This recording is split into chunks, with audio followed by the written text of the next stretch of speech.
할렐루야. 모두 영상으로 각 가정에서 구시기도에 참석하고 계시는 이 모든 성도님들의 가정에 하나님의 은혜와 평강이 가득하시기를 소원합니다. 우리가 이 시간 믿음의 눈을 들어 하나님을 바라보며 나아가는 귀한 기도의 시간이 되기를 소원합니다. 함께 우리가 이 찬양을 주 앞에 올려드리길 원합니다.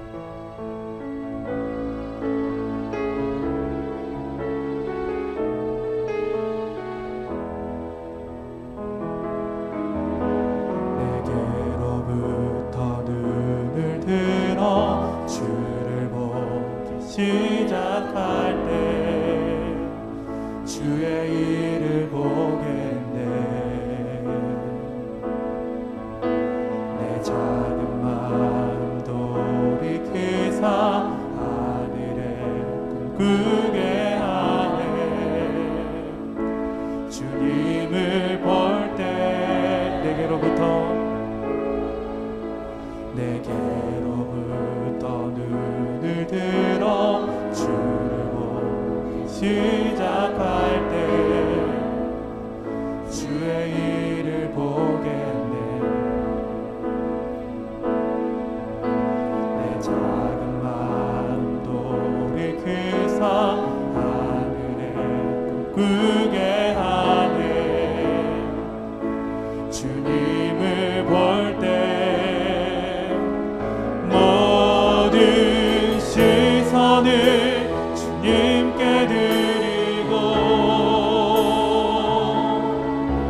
살아계신 하나님을 느낄 때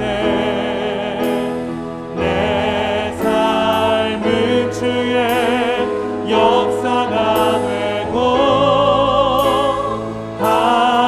하나님이 일하기 시작하네. 우리 함께 2절로 고백합니다. 성령이 나를 변화시켜 모든 두려움 사라질 때 주의 일을 보겠네.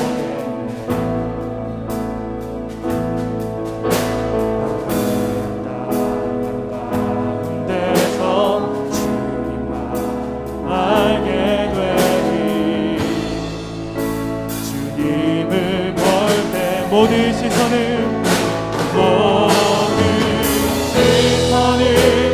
주님께 드리고 전능하신 하나님을 느낄 때 세상이 주의 나라가 되고 하나님이 다시 한 번 더 고백합니다. 모든 시선을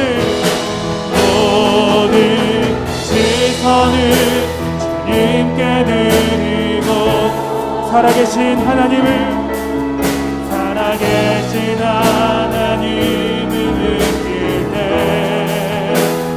내 삶은 주의 역사가 되고 하나님이 일하기 시작하네.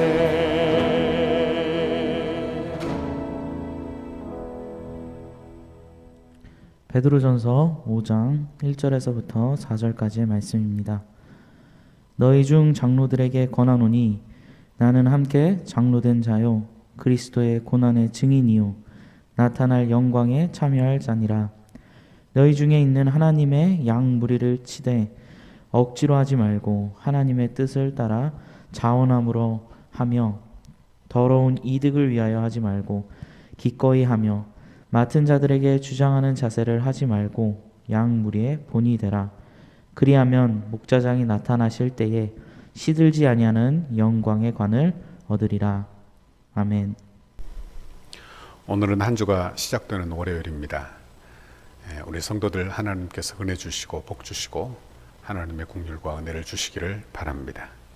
오늘 우리가 봉독한 이 말씀을 가지고 양무리의 본이 되라 하는 제목으로 말씀의 은혜를 같이 나누겠습니다. 베드로전서를 우리가 쭉 묵상해 왔는데 베드로전서는 핍박받아 흩어진 그런 소아시아의 성도들에게 쓰여진 말씀입니다.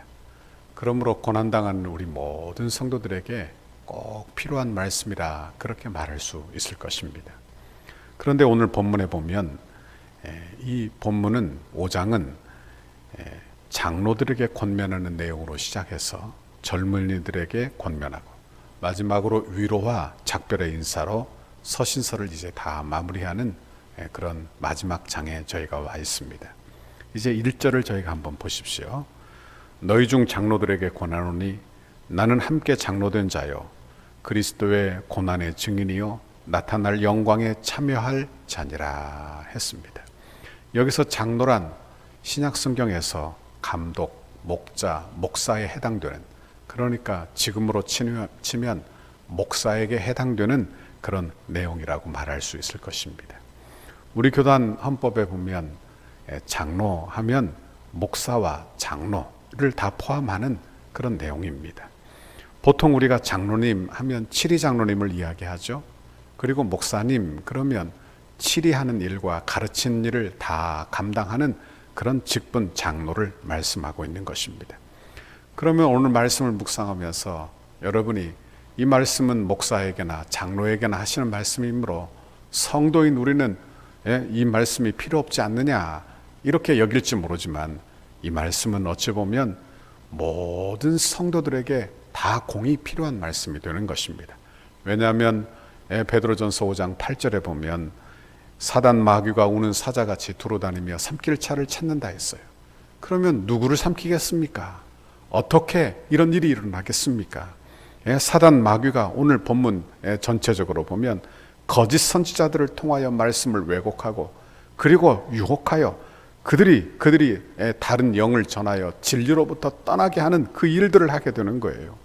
그러므로 이 말씀을 잘 들어야 하는 이유는 저와 여러분이 우리의 인도자들이 목사이건 장로이건 관계없이 그들이 바른 그런 영에 속한 자인지 잘 분별할 수 있어야 한다는 말씀입니다. 다시 말하면 우리의 인도자인데 어른이 알아서 잘 인도하겠느냐 이렇게 생각할 것이 아니라 우리의 영혼을 잘 지키기 위하여 영적인 분별력을 잘 분별하여 우리들이 그렇게 우리의 지도자들을 따라야 할 것을 말씀하고 있는 것입니다. 요한일서 4장 1절에 보면 사랑하는 자들아 영을 다 믿지 말고 오직 영들이 하나님께 속하였나 분별하라. 많은 거짓 선지자가 세상에 나왔음이라 그랬어요. 여기 보니까 영들을 다 믿지 말라는 거예요. 믿지 말라. 이 말은 불신하라 그런 뜻은 아닙니다. 여러분 교회 나와 목사를 불신하고 장로를 불신한다 이런 뜻은 아니에요. 하지만 정말 그가 하나님의 종인지 그것을 잘 분별하여 하나님의 말씀이 바른지 잘 분별하여 그들의 인도함을 따르라 하는 것을 이야기하는 것입니다. 왜냐하면 이 세상에 거짓된 그런 가르침을 가르치는 그런 사람들이 얼마나 많아요. 그런데 그저 무작정 추정한다면 안 될 일이라 그런 말씀입니다. 우리는 하나님의 자녀들이므로 주의 목자의 음성을 잘 분별하여 신앙생활을 감당하는 우리 모두가 되기를 바라는 것입니다. 1절을 다시 한번 보십시오. 너희 중 장로들에게 권하노니 나는 함께 장로된 자요 그리스도의 고난의 증인이요 나타날 영광에 참여할 자니라 그랬어요. 교회 여기 타 지역 장로들에게 권면하면서 자기를 함께 장로된 자요 이렇게 소개하고 있는 것입니다. 다시 말하면 누가 높고 낮음의 이야기를 하고 있는 것이 아니라 다 동등한 위치에 있다는 것에서부터 시작하고 있어요. 더 중요한 단어가 나옵니다. 그리스도의 고난의 증인이요 이렇게 말씀을 했어요. 베드로 사도는 자신의 직분을 알되 세상적으로 교회의 직분이 높고 낮다 그런 말씀을 하지 않고 하나님 나라에서 하나님의 일을 감당할 그런 직분자는 다 동등한데 여기 보니까 더욱더 고난을 받는 종으로 그렇게 자기 자신을 알고 있더라 하는 것입니다. 베드로전서 4장에 보면 은혜를 맡은 선한 청지기가 나오지 않았습니까? 바로 그런 입장에서 자기 자신을 소개하고 있는 것입니다. 베드로 사도는 장차 나타날 하나님의 영광에 참여할 자라 그렇게 자기 자신을 소개하지만 지금은 그리스도의 고난의 증인이다. 그렇게 말씀하고 있어요. 그러므로 함께 장로된 자들에게 세상의 헛된 영광의 마음 뺏기지 않도록, 그래서 그리스도의 십자가의 고난을 증거하는 사람들이 다 되도록 그렇게 참여할 것을 권면하고 있는 것입니다. 저는 이번 코로나 사태로 한국교회가 비판의 대상이 되고, 그리고 교회가 욕을 먹는 걸 보면서 참 마음이 속상하고 마음이 어려웠습니다. 아마 올바른 신앙을 가지고 계신 분들이라면 누구나 그런 생각을 했을 거예요. 또한 참 속상한 것은 목사가 존경의 대상이 되지 못하고 그렇게 비난의 대상이 된 것에 대하여 너무나 가슴이 아프고, 그리고 너무나 마음이 어려웠습니다. 그런데 오늘 본문을 보면서 이런 생각을 했어요. 속상해 할 일이 아니라 회개할 일이구나. 회개할 일이구나. 여기 베드로 사도가 말씀을 전할 당시에는 성도들이 고난당하여 다 흩어지지 않았어요. 예수의 이름으로 다 고난을 당하고 있는 것입니다. 그러므로 교회 장로들은 어떤 권유나 존경을 받는 자리에 있었던 것이 아니라 어찌 보면 미움받고 박해받는 성도들을 믿음으로 잘 인도하는 그런 믿음의 사람이었던 것을 알게 된다 하는 말씀입니다. 그리고 그들을 향하여 고난의 증인의 삶을 살라 하는 것을 보면서 나도 이런 삶을 살아야 되겠구나 하는 생각을 하며 기도하게 된 것입니다. 내가 정말 그리스도의 고난의 증인인가, 이런 묵상을 하게 되었어요. 한국 교회가 어느샌가 예수 이름으로 복받고 예수 이름으로 성공하고 이 세상에서 잘 되는 것만 추구했지, 예수의 이름으로 고난당한다, 이것은 있을 수도 없는 일로 그렇게 무관심하게 받아들이고 살지는 않았는가 묵상을 해보게 되는 것입니다. 우리는 지금 예배하기가 어려운 때예요. 그러나 이때 저와 여러분이 그리스도인의 고난의 증인, 그것이 무엇인지 묵상하는 우리 모두가 되시기를 바랍니다. 예수 믿어 받는 혜택만 묵상할 것이 아니라 예수 믿어 영적인 축복을 저와 여러분이 받아 이 땅에 살면서 주를 위하여 손해보고 주를 위하여 고난도 받는 그런 믿음의 자리까지 나아가는 저와 여러분의 신앙생활이 다 되기를 바랍니다. 그러면 베드로 사도가 교회 장로들에게 권면한 내용은 어떤 내용일까요? 그 다음 절을 보십시오. 너희 중에 있는 하나님의 양 무리를 치되 억지로 하지 말고 하나님의 뜻을 따라 자원함으로 하며 더러운 이득을 위하여 하지 말고 기꺼이 하며. 베드로 사도는 장로들에게 양무리를 치되 어떻게 하라고 했어요? 억지로 하지 말라. 옛날 성경에는 부득이함으로 하지 말라는 거예요. 예수님께서, 부활하신 예수님께서 실망하고 좌절한 베드로를 찾아간 적이 있지 않습니까? 그때 내가 나를 사랑하느냐, 내가 나를 사랑하느냐, 내가 나를 사랑하느냐 3번을 물으셨어요. 그리고 내가 사랑합니다 하니까 내 양을 치라, 내 양을 치라, 내 양을 치라, 이렇게 그를 붙들어 주시는 것입니다. 이 말씀대로 장로들이 주님의 양무리를 대할 때 억지로나 부득이함으로 대하지 말라는 거예요. 여기서 억지로라는 단어는 이런 뜻입니다. 폭력적으로, 강제적으로. 그러니까 억지로 사람에게 그렇게 할 수도 없는 일이지만 억지로 주의 직분을 감당하지 말라는 거예요. 또한 자원하는 마음, 이 말은 어떤 뜻이냐? 자발적으로, 기꺼이, 저절로, 그런 의미를 가지고 있는 것입니다. 신앙생활은 억지로 하는 게 아닙니다. 신앙생활의 기본은 바로 억지가 아니라 자발적인 거예요. 예배가 무엇입니까? 예배는 억지로 드리는 게 아니에요. 하나님의 은혜를 깨달은 주의 백성들이 자발적으로, 기쁨으로, 자원하여 드리는 것이 예배예요. 그 예배 안에서 나오는 모든 섬김, 그 모든 교회 봉사는 다 이렇게 자발적인 것이 되는 것입니다. 교회 직분 감당할 때도 우리 모두 다 이렇게 자발적으로, 기쁨으로, 자원함으로 감당하는 저와 여러분의 신앙생활이 되기를 바랍니다. 예를 들어보죠. 목사인 제가 말씀을 전하는데 부득이함으로 전해요. 할 수 없이. 그럼 얼마나 어렵겠어요? 얼마나 힘들겠어요? 제가 새벽에 나와 기도합니다. 그런데 할 수 없이, 하는 수 없어서 부득이함으로 나와 기도한다면 지옥이 따로 없을 거예요. 그러니 부득이함, 그리고 억지로 하는 것은 지옥과 같은 마음이지만 자발적인 마음은 천국적인 마음이라는 것을 알게 되는 것입니다.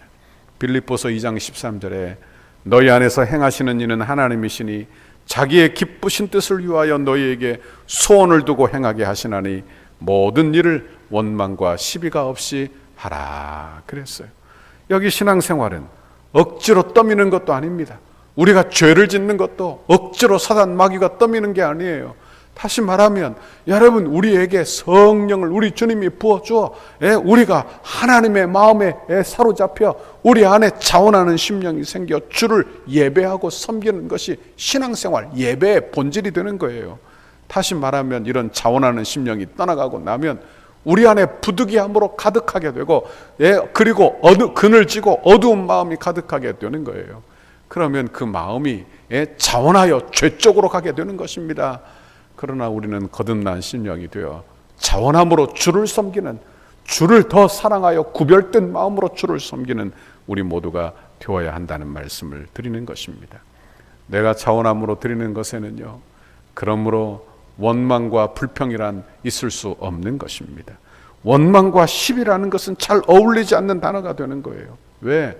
내가 자원해서 드린 것인데 어떻게 거기에 원망, 불평, 이런 시기, 그런 시비가 있겠느냐, 그런 말씀입니다. 그러므로 또 한 가지 우리가 기억할 것이 있습니다. 그것은 교회 안에 자원하여 일어나는 일들에 대해서는 절대로 막지 않기를 바랍니다. 왜? 교회는 자원하여 드리는 곳이기 때문에, 예배 자체가 자원함으로 드리는 것이기 때문에 자원하여 드리는 그 모든 것을 자꾸 격려하는 곳이 교회가 되어야 하는 거예요. 그러므로 여러분이 누군가 자원하여 무엇을 섬기고 무슨 일을 하면 비판하지 말고 오히려 격려하시기를 바랍니다. 참 잘하셨습니다. 저도 위해서 기도하겠습니다. 이렇게 서로 격려하는 거예요. 그래서 더 섬기도록, 더 기쁜 마음으로 주를 섬기도록, 감사하는 마음이 되도록 그렇게 교회를 세워나가는 것입니다. 원하기는 우리 교회 직분자들이 다 자원하는 마음이 충만하기를 바랍니다. 자원하는 마음이 되어 그 일을 감당할 수 있기를 바랍니다. 우리 교회가 성전 건축을 감당하고 있어요. 어제는 우리 교회 기공식이 있었습니다. 참 은혜로운 시간이었어요. 여러분, 우리 교회 성전 건축도 자원하는 마음으로 다 이루어지기를 바랍니다. 부득이함으로 남의 눈을 의식해서가 아니라 자원함으로, 주님 사랑하는 마음으로, 주님의 나라가 세워지기를 바라는 마음으로, 주의 영광이 드러나기를 바라는 마음으로 그렇게 성전 건축에 임해 주시고 참여해 주시기를 바랍니다. 얼마나 감사한 일이에요. 원하기는 저와 여러분이 이렇게 자원함으로 예배하는 우리 모든 성도들, 예배자의 삶이 다 되기를 바랍니다. 우리 교회를 위해서도 기도해 주세요. 목사인 저를 위하여 제 안에 자원하는 심령이 차고 넘치도록 위해서 기도해 주세요. 우리 장로님들을 위하여 기도해 주시되 우리 장로님들이 자원함으로 그의 직분을 감당하도록, 우리 교회 중직자들이 자원함으로 주의 일을 섬기고 주의 나라를 섬기도록 그렇게 기도해 주시기를 바랍니다. 우리 교회는 자원함이 넘치는 교회 되길 바랍니다. 그래서 하나님 앞에 영광 돌리고 우리는 점점 낮아지고 우리 예수님의 이름이 존귀케 되고 우리는 주 앞에 순종 잘하고 주 앞에 복종 잘하는 믿음의 성도들이 우리 모두가 되기를 바랍니다. 오늘 이 말씀 붙들어 승리하는 내일 하루 되기를 바랍니다. 이번 한 주간도 주의 이름이 존귀케 되는 귀한 은혜가 여러분의 가정 안에 임하시기를 주님의 이름으로 축원합니다. 같이 기도하겠습니다. 하나님 아버지, 고맙고 감사합니다. 이렇게 한 주간을 시작하는 월요일 저녁에 하나님의 가정에서 엎드려 기도하게 해주시오니 감사합니다. 기도하여 엎드린 주의 백성들에게 은혜 베풀어 주시고 하나님 자원함으로 주를 섬기고 기쁨으로 주를 섬기고 아버지 하나님의 은혜가 우리 가운데 임하여서 하나님 주 앞에 쓰임받고 영광 돌리고 예배의 삶이 되는 우리의 신앙생활이 되도록, 이번 한 주간의 삶이 되도록 복에 복을 내려 주옵소서. 예수님 이름으로 기도하옵나이다. 아멘. 하늘에 계신 우리 아버지여, 이름이 거룩히 여김을 받으시오며 나라의 임하옵시며 뜻이 하늘에서 이룬 것 같이 땅에서도 이루어지이다. 오늘날 우리에게 일용할 양식을 주옵시고 우리가 우리에게 죄 지은 자를 사하여 준 것 같이 우리 죄를 사하여 주옵시고 우리를 시험에 들게 하지 마옵시고 다만 악에서 구하옵소서. 대개 나라와 권세와 영광이 아버지께 영원히 있사옵나이다. 아멘. 우리 교회를 향한 주님의 뜻을 이루소서. 성전 건축 위한 100대 기도문 함께 읽고 기도하시겠습니다. 오늘은 주일 그리고 월요일 두 가지 기도 제목 가지고 같이 기도하시겠습니다. 나로딘 책자 5페이지 주일 교회 지도자들을 위해 함께 기도하시겠습니다.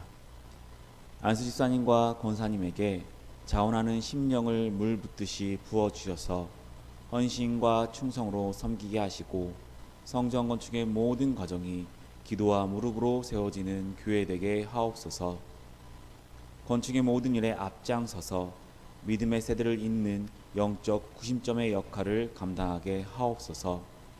여호수아와 갈렙과 같은 믿음의 눈으로 늘 긍정과 헌신의 마음으로 끝까지 달려가게 하셔서 주님을 향한 감사와 찬송의 고백이 끊이지 않게 하옵소서. 건축 기간에 하늘의 영광과 천국의 기쁨을 맛보게 하시고 한 번뿐인 인생을 하나님의 영광을 위하여 주의 거룩한 비전과 소명을 따라 살게 하옵소서. 믿음의 기초 위에 기도와 헌신의 벽돌을 쌓아 올리며 주님의 몸된 교회를 이루어 가게 하시고 안수 집사님, 권사님들의 가정과 생업 위에 주님의 은혜와 보호하심이 넘쳐나게 하옵소서. 월요일 건축에 앞장선 지도자를 위해 함께 기도하시겠습니다. 건축을 위해 가장 앞장서서 섬기시는 건축위원장 장로님께 영육간의 강건함을 주옵소서. 기도하는 내용마다 충만하게 응답해 주시고 실무를 감당할 때마다 돕는 일꾼들을 허락하옵소서. 기초를 닦고 뼈대를 세우며 공간을 아름답게 채워나가는 모든 과정에서 건축위원회와 모든 업체를 잘 조율할 수 있는 지혜와 지도력을 주옵소서. 시대를 읽는 통찰력과 통전적 사고, 다음 세대를 볼 수 있는 눈, 그리고 작은 일을 보는 눈도 주옵소서.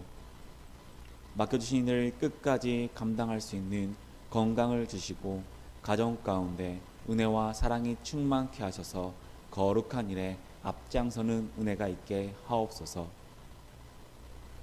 주님께서 건축위원회와 소위원회의 머리가 되시며 위로부터 임하는 지혜와 지식과 능력으로 충만하게 하옵소서.